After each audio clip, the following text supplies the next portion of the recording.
Islam masuk ke kota Bandung.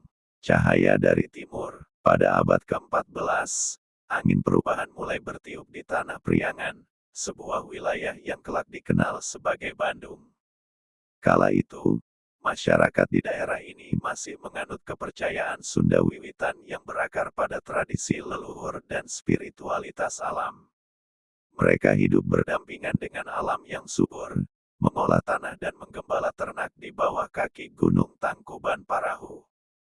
Namun, di kejauhan, pengaruh Islam mulai merambah melalui jalur perdagangan dan diplomasi yang menghubungkan Nusantara dengan berbagai pusat kekuasaan di Asia Tenggara. Berawal dari jalur perdagangan, pedagang-pedagang Muslim dari Gujarat, Arab, dan Persia membawa barang-barang seperti kain sutra, rempah-rempah, dan perhiasan. Namun, mereka tak hanya berdagang, mereka juga membawa ide dan keyakinan baru, yaitu Islam. Pelabuhan-pelabuhan di pesisir utara Jawa, seperti Cirebon, menjadi pintu masuk utama bagi agama ini sebelum akhirnya menyebar ke pedalaman Priangan. Di pesisir Cirebon, seorang ulama besar bernama Sunan Gunung Jati menjadi tokoh sentral dalam penyebaran Islam. Ia tidak hanya dikenal sebagai ulama, tetapi juga seorang pemimpin yang bijak dan strategis. Sunan Gunung Jati memiliki visi besar untuk menyebarkan Islam ke seluruh tanah Jawa, termasuk wilayah pedalaman seperti Priangan. Dengan penuh kehati-hatian, ia mulai mengirim utusan dan mubalik untuk berdakwah di wilayah Priangan. Salah satu mubalik yang diutus adalah Syekh Nurjati, seorang pendakwah yang terkenal dengan kebijaksanaannya dalam menyampaikan ajaran Islam. Ia membawa pesan damai dan cinta kasih Islam, yang disampaikannya dengan cara yang lembut dan menghormati adat istiadat lokal. Perjalanan panjang Syekh Nurjati menuju wilayah Priangan melewati hutan belantara, sungai yang deras, dan lembah-lembah yang terpencil. Dalam perjalanannya, ia berhenti di desa-desa kecil untuk berdakwah dan memperkenalkan Islam kepada penduduk setempat. Di sebuah desa kecil di kaki Gunung Manglayang, Syekh Nurjati bertemu dengan seorang kepala adat bernama Ki Sutawijaya. Awalnya, Ki Sutawijaya ragu terhadap ajaran yang dibawa oleh Syekh Nurjati. Namun, setelah mendengar dakwahnya yang penuh hikmah dan menyaksikan kepribadian Syekh yang rendah hati, ia mulai tertarik untuk mempelajari lebih dalam tentang Islam. Kami telah hidup dengan ajaran leluhur selama ratusan tahun, ujar Ki Sutawijaya suatu malam. Mengapa kami harus meninggalkan kepercayaan kami dan mengikuti jalanmu? Syekh Nurjati tersenyum dengan bijak. Agama ini tidak datang untuk merusak, tetapi untuk melengkapi. Islam mengajarkan tauhid, yaitu menyembah Tuhan yang Esa, Allah yang Maha Kuasa. Bukankah selama ini kalian juga percaya kepada Sang Hyang Tunggal, Sang Pencipta segala sesuatu? Percakapan itu terus berlanjut selama beberapa hari. Syekh Nurjati dengan sabar menjawab setiap pertanyaan yang diajukan oleh Ki Sutawijaya dan para tetua desa. Hingga akhirnya, Ki Sutawijaya dan beberapa penduduk desa memutuskan untuk memeluk Islam. Mereka mengucapkan 2 kalimat syahadat dengan penuh keyakinan, menjadi titik awal masuknya Islam ke wilayah Priangan. Namun, perjalanan dakwah Syekh Nurjati tidak berhenti di sana. Sebagai wilayah yang luas dan memiliki banyak pemimpin adat, menyebarkan Islam di seluruh Priangan memerlukan usaha yang lebih besar dan pendekatan yang berbeda-beda. Masih banyak tantangan yang menunggu, termasuk perlawanan dari beberapa kelompok yang merasa ajaran baru ini mengancam tradisi leluhur mereka. Jejak para pendakwah. Setelah keberhasilan awal Syekh Nurjati di desa-desa kaki Gunung Manglayang, berita tentang ajaran Islam mulai menyebar ke wilayah-wilayah lain di Priangan. Namun, perjalanan dakwah di tanah Priangan masih panjang. Daerah ini memiliki tradisi dan adat yang kuat, dengan para pemimpin adat yang setia menjaga warisan leluhur mereka. Untuk itu, Syekh Nurjati dan para pendakwah lainnya harus menggabungkan kebijaksanaan, kesabaran, dan strategi dalam menyampaikan dakwah. Setelah meninggalkan Gunung Manglayang, Syekh Nurjati memutuskan untuk menuju lembah yang dikelilingi oleh pegunungan, sebuah daerah yang kelak dikenal sebagai Bandung. Dalam perjalanan, ia bertemu dengan beberapa murid dan pendakwah muda yang ingin membantu menyebarkan Islam. Di antaranya adalah Syekh Abdul Muhyi, seorang mubalik dari Tasikmalaya, dan Syekh Kuro, seorang ulama yang berasal dari Karawang. Ketiganya memutuskan untuk membagi wilayah dakwah agar lebih efektif. Syekh Abdul Muhyi bergerak ke arah selatan, menyebarkan Islam di daerah-daerah pegunungan dan lembah. Syekh Kuro, dengan pemahamannya tentang budaya lokal, berfokus pada komunitas yang tinggal di sepanjang Sungai Citarum.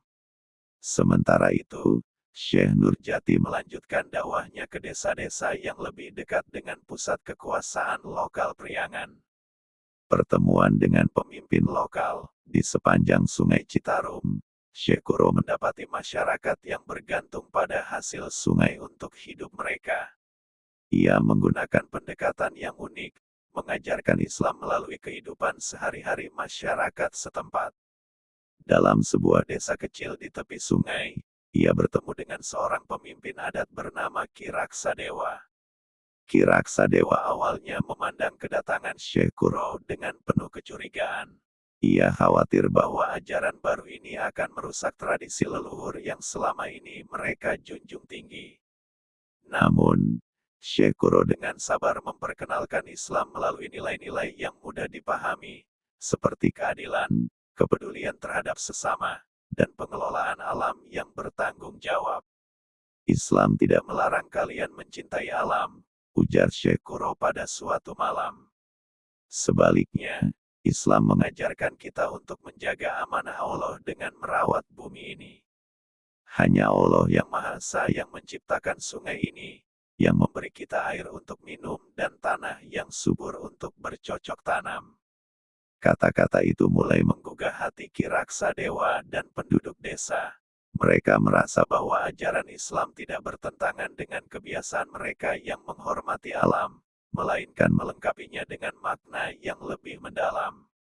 Setelah beberapa bulan berdakwah, Ki Raksadewa dan keluarganya pun memeluk Islam. Masuknya Islam ke wilayah Bandung. Sementara itu, Syekh Abdul Muhyi menghadapi tantangan yang berbeda di daerah selatan Priangan. Wilayah ini terdiri atas hutan lebat dan pegunungan yang sulit dijangkau. Ia harus menempuh perjalanan panjang untuk mencapai komunitas-komunitas terpencil. Namun, usaha ini tidak sia-sia. Pendekatan Syekh Abdul Muhyi yang ramah dan bersahabat membuat penduduk desa merasa nyaman untuk mendengar ajarannya. Di sisi lain, Syekh Nurjati mendekati para pemimpin wilayah yang lebih besar, termasuk para bangsawan lokal.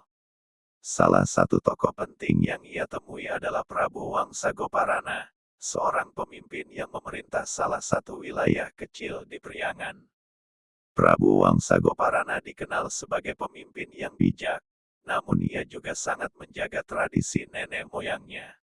Dalam pertemuan mereka, Syekh Nurjati mengadakan diskusi panjang dengan Prabu Wangsagoparana, membahas konsep tauhid, keadilan, dan kesetaraan dalam Islam. Prabu Wangsagoparana, meskipun pada awalnya skeptis, akhirnya mulai menerima Islam setelah melihat keindahan akhlak Syekh Nurjati. Ia pun mengizinkan dakwah Islam dilakukan di wilayahnya. Pondasi awal kota Bandung. Dengan semakin banyaknya penduduk Priangan yang memeluk Islam, para pendakwah memutuskan untuk mendirikan pusat-pusat pengajaran agama. Salah satu wilayah yang dipilih adalah dataran subur di sekitar Sungai Cikapundung. Daerah ini menjadi tempat strategis untuk mendirikan masjid-masjid dan pesantren sebagai pusat dakwah dan pendidikan. Pada masa itu, wilayah yang kelak dikenal sebagai Bandung masih berupa lembah luas yang dikelilingi pegunungan. Para pendakwah melihat potensi besar dari wilayah ini sebagai pusat penyebaran Islam di masa depan. Mereka mulai membangun pesantren kecil yang menjadi tempat belajar agama bagi penduduk setempat. Masjid pertama di Bandung. Pada pertengahan abad ke-15, wilayah yang kelak dikenal sebagai Bandung masih berupa lembah hijau yang dikelilingi oleh pegunungan. Sungai-sungai seperti Cikapundung dan Citarum mengalir dengan tenang, menjadi sumber kehidupan bagi masyarakat setempat. Islam mulai diterima oleh sebagian masyarakat, terutama setelah para ulama seperti Syekh Nurjati, Syekh Abdul Muhyi, dan Syekh Kuro menyebarkan ajaran Islam dengan pendekatan yang bijak. Namun, meskipun banyak yang sudah memeluk Islam, masyarakat Bandung masih membutuhkan pusat ibadah dan tempat belajar agama. Para ulama menyadari pentingnya mendirikan masjid sebagai simbol persatuan umat Islam sekaligus pusat dakwah. Dengan persetujuan para pemimpin adat dan masyarakat setempat, rencana pembangunan masjid pertama pun dimulai. Pemilihan lokasi. Para ulama berkumpul di sebuah lembah dekat aliran Sungai Cikapundung untuk berdiskusi tentang lokasi masjid. Mereka sepakat bahwa masjid harus dibangun di tempat yang mudah diakses oleh masyarakat dari berbagai desa di sekitar lembah. Pilihan jatuh pada sebuah tanah datar yang terletak di dekat pertemuan Sungai Cikapundung dan Sungai Citarum. Lokasi ini strategis karena berada di jalur utama perdagangan dan dekat dengan permukiman penduduk. Ki Raksadewa, salah satu pemimpin adat yang telah memeluk Islam, memberikan tanahnya sebagai wakaf untuk pembangunan masjid. Tanah ini adalah milik Allah, ujarnya. Biarlah ia digunakan untuk kebaikan umat. Pembangunan masjid. Pembangunan masjid dimulai dengan semangat gotong royong. Penduduk desa dari berbagai wilayah datang membawa kayu, bambu, dan batu sebagai bahan bangunan. Para ulama memimpin pembangunan dengan membagi tugas kepada masyarakat. Ada yang menebang pohon, ada yang mengangkut bahan bangunan, dan ada yang mulai merancang struktur masjid. Masjid ini dibangun dengan arsitektur sederhana, sesuai dengan kondisi pada masa itu. Dindingnya terbuat dari anyaman bambu, atapnya menggunakan ijuk, dan lantainya berupa tanah yang diratakan. Meski sederhana, masjid ini menjadi simbol kebersamaan dan awal dari penyebaran Islam yang lebih luas di wilayah Bandung. Peresmian masjid. Setelah beberapa bulan pengerjaan, masjid pertama di Bandung akhirnya selesai dibangun. Para ulama mengadakan acara peresmian yang dihadiri oleh penduduk dari berbagai desa. Pada hari itu, Syekh Nurjati memberikan khutbah pertama di masjid tersebut. Dengan berdirinya masjid ini, ujar Syekh Nurjati dalam khutbahnya, semoga cahaya Islam semakin terang di tanah Priangan. Masjid ini bukan hanya tempat ibadah, tetapi juga rumah ilmu, tempat di mana kita belajar mengenal Allah dan menjaga persatuan sebagai umat. Acara peresmian diwarnai dengan salat berjamaah yang diikuti oleh ratusan orang. Suara takbir dan doa menggema di lembah itu, menciptakan suasana haru dan penuh keberkahan. Masjid itu kemudian diberi nama Masjid Al-Hidayah, yang berarti petunjuk Allah, sebagai pengingat bahwa Islam adalah jalan yang membawa umat kepada kebaikan. Masjid sebagai pusat dakwah dan ilmu. Setelah berdirinya Masjid Al-Hidayah, masjid ini tidak hanya menjadi tempat salat, tetapi juga pusat dakwah dan pendidikan. Para ulama mengajarkan berbagai ilmu, mulai dari Al-Quran, hadis, hingga fikih. Anak-anak dan pemuda-pemudi dari desa-desa sekitar datang ke masjid untuk belajar agama. Masjid juga menjadi tempat bermusyawarah bagi masyarakat. Setiap kali ada permasalahan, para pemimpin adat dan masyarakat berkumpul di masjid untuk mencari solusi bersama. Lambat laun, masjid ini menjadi pusat kehidupan masyarakat, menggantikan peran balai adat yang sebelumnya digunakan untuk pertemuan. Namun, tidak semua pihak menerima kehadiran masjid ini dengan tangan terbuka. Beberapa kelompok yang masih mempertahankan kepercayaan leluhur merasa bahwa kehadiran masjid mengancam tradisi mereka. Mereka mulai menunjukkan perlawanan, baik secara terang-terangan maupun diam-diam. Tantangan dari kelompok penolak Islam. Di salah satu desa yang terletak di utara lembah, seorang pemimpin adat bernama Ki Jaya Laksana menolak keras ajaran Islam. Ia menganggap bahwa masjid dan ajaran baru ini adalah ancaman bagi warisan nenek moyang mereka. Bersama dengan para pengikutnya, ia berencana untuk menghentikan dakwah para ulama. Pada suatu malam, Ki Jaya Laksana memimpin sekelompok orang untuk mendatangi Masjid Al-Hidayah dengan tujuan merusaknya. Namun, rencana mereka terhenti ketika Ki Jaya Laksana bertemu dengan Syekh Abdul Muhyi di halaman masjid. Dengan penuh keberanian, Syekh Abdul Muhyi mendekati mereka dan berkata, "Apa yang kalian cari di sini, wahai saudara-saudaraku?" Ki Jaya Laksana menjawab dengan nada keras, "Kami datang untuk menghentikan kalian yang telah mengganggu tradisi leluhur kami." Namun, alih-alih marah, Syekh Abdul Muhyi menjawab dengan lembut, Kami tidak datang untuk menghancurkan tradisi, tetapi untuk membawa kebenaran. Jika ada yang tidak kalian pahami, mari kita duduk dan berbicara. Masjid ini adalah rumah untuk semua, termasuk kalian. Kata-kata Syekh Abdul Muhyi membuat Ki Jaya Laksana terdiam. Ia melihat bahwa para ulama tidak menunjukkan permusuhan, melainkan kasih sayang. Setelah berdiskusi panjang, Ki Jaya Laksana mulai terbuka terhadap ajaran Islam, meskipun perjalanannya untuk memeluk agama ini membutuhkan waktu yang tidak singkat.